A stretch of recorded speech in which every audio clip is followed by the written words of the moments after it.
In storytelling or writing, we also create the sights, sounds, smells, and taste. If we talk about writing about sight, it is acceptable to describe the appearance of things. However, descriptive phrases may be the most important in writing about sights or vision.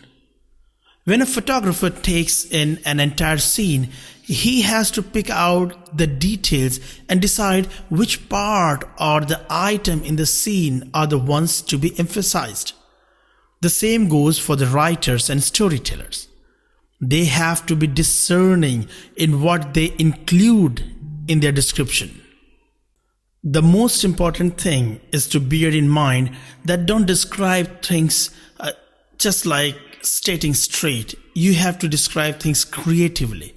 For example, instead of saying that the sun was very bright, you could say that the light from the window was bright. So you see, you have to be creative so that people may attach the emotions to it.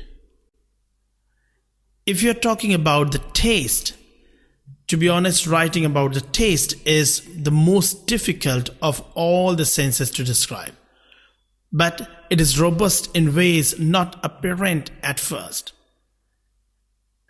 It is difficult to describe because it is entirely subjective. For example, we can all say we know what a coconut tastes like, but how would we describe its taste? But with constant trial and errors, you can be better at it.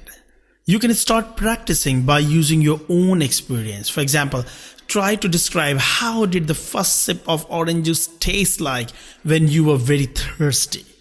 Check with your friends if they perceive the information the way you wanted them to.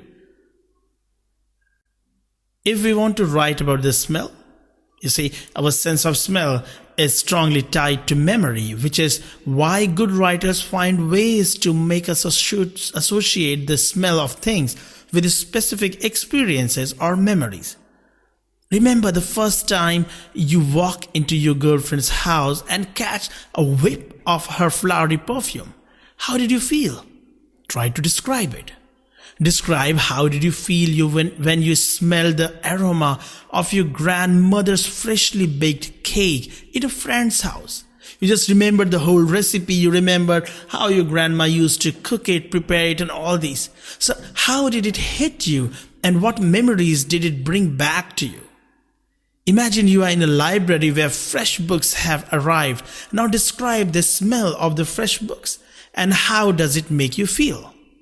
With practice, you will start noticing the details in real life and start using them in your writing and storytelling.